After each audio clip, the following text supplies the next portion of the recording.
guys, what's up? Welcome to my YouTube channel. Today I'll be discussing about what to do after choice filling.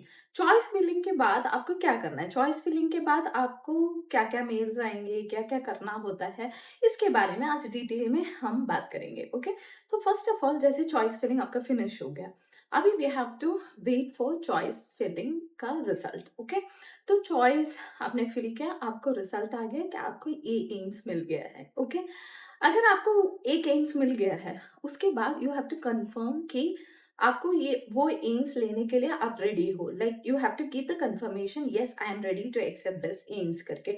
उसमें yes no दोनों आएगा, but from my side please accept whatever AIIMS you are getting, because second option ऐसे होता नहीं है, generally होता नहीं है। तो it's better whatever AIIMS you are getting, आप जस्ट उसको चूज कर लेना। तो उसमें क्या होता है, जैसे आपको एक एम्स मिल गया, उसके लिए ना आपको टाइम फ्रेम दिया जाता है। लेट्स से जून 4 को आपको मेल आ गया, मेल नहीं, आपको एम्स के वेबसाइट में आ गया कि आपका चॉइस फिलिंग का रिजल्ट आ गया है एंड आपको लेट्स से एम्स न्यूरली मिल गया है। तो आपको एम्स लाइक 3 जून से लेके या 4 जून से लेके 10 तक का टाइम फ्रेम दिया जाता है कि you have to confirm that you are ready to accept this AIIMS. तो आप उसको yes I am ready to accept this AIIMS करके एम्स चूज कर लेना है। उसके बाद क्या है, उसके बाद आपको कंसर्न्ड एम से आपको एक मेल आएगा। ठीक है, सेकंड थिंग इज कंसर्न्ड एम से आपको एक मेल आएगा कि आपको ऑनलाइन ये चीजें लाइक कुछ कुछ डॉक्यूमेंट्स अपलोड करना है। जनरली क्या क्या बोलते हैं, जैसे हमारे टाइम पे क्या क्या डॉक्यूमेंट्स अपलोड करने को बोला गया था, वो मेल में स्पेसिफाई होगा कि ये डॉक्यूमेंट्स अपलोड करना है। तो मैं बता देती हूँ उसमें क्या क्या अपलोड करना होता है। लाइक 10th का सर्टिफिकेट, 12th का सर्टिफिकेट, मार्कशीट। अगर जैसे मैं तो केरला बोर्ड से हूँ, तो केरला में क्या होता है, हमारे एक ही सर्टिफिकेट होता है। तो हमने 10th एंड 12th का एक एक सर्टिफिकेट ही अटैच किया है। लाइक केवी में जो बच्चे पढ़े होंगे उसका मार्कशीट होगा, उनका सर्टिफिकेट्स होगा, तो you have to upload both. ठीक है, तो 10th 12th का हो गया। उसके बाद लेट्स से कि आपने जीएनएम किया है, तो जीएनएम का first year, second year, third year plus आपके इंटर्नशिप का सर्टिफिकेट लगाना है, पासिंग आउट का भी। ओके, देन आपका बीएससी, बीएससी में भी first year, second year, third year, fourth year, then आपका इंटर्नशिप का एंड पासिंग आउट का लगाना है। देन आपका जैसे आपने नॉसेट फॉर्म फिल किया था, तब आपने लिखा था कि आपका जो क्वालिफिकेशन जीएनएम है। तो जीएनएम वाले अगर क्वालिफाई होना है तो वो लोग 50 बेडेड हॉस्पिटल में फॉर एटलीस्ट 2 years का एक्सपीरियंस सर्टिफिकेट चाहिए। तो you have to attach that certificate also along with your other certificates. उसके बाद नेक्स्ट आता है आपका कैटेगरी सर्टिफिकेट। अगर आप ओबीसी से हो, अगर एससी एसटी से हो, अगर ईडब्ल्यूएस से हो, तो concern certificate you have to upload in that particular website. ठीक है, you have to upload in that particular mail. ठीक है, देन आपका आता है आपका स्टेज 1 स्टेज 2 का ये जो हमारा एडमिट कार्ड होता है, वो अपलोड करना होता है।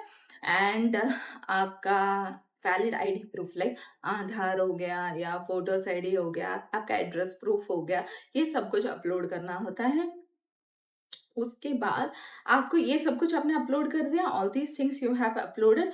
उसके बाद अगर आपको अदर क्वालिफिकेशंस है, जैसे मेरे केस में मैंने नर्स प्रैक्टिशनर कोर्स किया है, मैंने अपडेट्स किया है, मैंने एमबीए किया है, तो अदर क्वालिफिकेशन का भी उनको उसमें पूछते हैं, तो you can upload that certificates also. But आपको एक केयरफुली एक चीज दिमाग में रखना है कि जब आपने अपलोड किया है, वही सर्टिफिकेट्स जब फिजिकल डीवी होना है तब आपको प्रोड्यूस करना होगा। तो इसलिए ना जो भी अपलोड करता है उसका फिजिकल कॉपी आपके पास होना ज़रूरी है। एंड वन मोर थिंग, अगर आपने ये सब कुछ सही तरीके से अपलोड कर दिया तो कोई प्रॉब्लम नहीं नहीं आएगा। अलोंग विद दिस आपको पासपोर्ट साइज फोटो अपलोड करना है, आपका सिग्नेचर का एक फोटो अपलोड करना है। ओके, ये दोनों चीज भी अपलोड करना है। ठीक है, लेट्स से अगर आपका सब कुछ अच्छे से अपलोड कर दिया, उसके बाद आपका कंसर्न इंस्टीट्यूट जो भी होता है, वहां से एक और मेल आएगा। अगर आपको ये डॉक्यूमेंट्स में कुछ भी गलती होता है तो वो लोग मेल करेगा कि आपका ये कैटेगरी सर्टिफिकेट में प्रॉब्लम है, आपका नाम में प्रॉब्लम है, या 10th या 12th के सर्टिफिकेट में आपका पेरेंट्स का नाम प्रॉब्लम है, आपका एड्रेस में प्रॉब्लम है करके दे मेल यू। अगर वो लोग ने मेल किया है तो उसका करेक्शन डेट भी देता है कि 10-15 डेज़ में आप ये सही करके फिर से अपलोड करो करके, then you have to rectify that mistake, okay. तो सेकंड चॉइस भी हो गया, लाइक आपने पूरा डॉक्यूमेंट्स अपलोड कर दिया। थर्ड वन इज़ आपको फिजिकल डीवी के लिए बुलाएगा अभी। फिजिकल डीवी का दिन दिया जाएगा कि इतना से इतना रैंक तक उस दिन आना है, या इतने से इतने रैंक को 10th ऑफ जून को आना है, इतने से इतना रैंक को 15th ऑफ जून को आना है, तो they will specify you date. उसमें आपको फिर से एक मेल आएगा जिसमें डेट मेंशन किया होगा, एंड अलोंग विद दैट कुछ-कुछ फॉर्म्स का फॉर्मेट भी दिया होगा कि आप ये सब फॉर्म्स भी रेडी करना है, बट वो ना जॉइनिंग के टाइम पे देने से हो जाएगा, ठीक है? तो इतना हो गया। तो आपका फिजिकल डीवी भी अच्छे से हो गया। अभी व्हाट्स नेक्स्ट? अगर फिजिकल डीवी भी अच्छे से हो गया तो नेक्स्ट स्टेप आता है, नेक्स्ट स्टेप है जो मोस्ट इम्पोर्टेंट है, दैट्स अपॉइंटमेंट लेटर। आपका अपॉइंटमेंट लेटर आ जाता है कि congratulations you have been selected to this institute, and आपका सब कुछ क्लियर है। अभी आपको आपका मेडिकल्स करवाना है, इतने से इतने तारीख के अंदर आपको यहाँ पे हमारे पर्टिकुलर इंस्टीट्यूट में आके ज्वाइन करना है, एंड उससे पहले आपको मेडिकल्स करना है। एंड उसी में आपको कुछ कुछ फॉर्म्स दिया होगा, जैसे लाइक आइडेंटिटी सर्टिफिकेट बनवाना है, आपको कैरेक्टर सर्टिफिकेट बनवाना है, ऐसे करके एक लिस्ट दिया होगा। तो वो सब चीज़ें जैसे आपको टाइम मिलता है तो आप आइडेंटिटी सर्टिफिकेट एक था हमारे टाइम पे, एंड 2 कैरेक्टर सर्टिफिकेट चाहिए था गेज़ेटेड ऑफिसर से। तो आपको ये सब अगर आपने साइन करके रेडी कर दिया, जो भी गवर्नमेंट वाले काम है, सब कुछ अगर आपने साइन करके रेडी कर दिया है, तो जिस दिन आपको मेल आएगा, तो सेम डे आप जाके मेडिकल करवा के जाके जॉइन कर सकते हो, ओके। एंड ये मेडिकल्स कहाँ होगा वो भी आपके जो अपॉइंटमेंट लेटर है उसमें मेंशन किया होगा। जैसे हमारे टाइम पे राग ओपीडी था, जैसे राजकुमारी अमृत कौर ओपीडी था, उसमें इस पर्टिकुलर रूम नंबर दिया था, उस रूम में जाके हमने रिपोर्ट किया, एंड हमारे मेडिकल्स 2-3 दिन में कंप्लीट हो गया था। उसके बाद जाके हमने जॉइन किया था। एंड तो से ठीक है, आपका ये हो गया। नेक्स्ट है बस मेडिकल। आपको मेडिकल के लिए स्पेसिफाइड टाइम एंड डेट दिया होगा, आप जाके मेडिकल्स के लिए रिपोर्ट किया। तो मेडिकल्स ना एक बड़ा प्रोसीजर है, लाइक आपको यूरिन देना है, कहीं-कहीं ब्लड देने को बोलता है, उसके बाद आपका चेस्ट एक्स-रे होता है, उसके बाद आपका ईएनटी इवैल्यूएशन होता है, काई इवैल्यूएशन होता है, एवरीथिंग। बहुत सारी चीज़ें होता है। तो मेडिकल्स का जो है मैं एक अलग से वीडियो बनाऊँगी, जिसमें आपको बताएँगे कि कहाँ पे रिपोर्ट करना है, क्या करना है, कौन से रूम नंबर में जाना है। एम्स न्यू दिल्ली के बारे में मैं सब कुछ एक डिटेल वीडियो में मैं अलग वीडियो के साथ आऊँगी। एंड जो फिजिकल डीवी का भी बहुत सारा डॉक्यूमेंट्स अपलोड करना होता है, उसका भी एक अलग वीडियो के साथ मैं आऊँगी, ओके? तो इतना हो गया, आपके मेडिकल्स भी कंप्लीट हो गया। अभी जैसे ही मेडिकल्स खत्म हो जाता है, सेम डे आप जाके आपका पर्टिकुलर इंस्टीट्यूट में जॉइन कर सकते हो।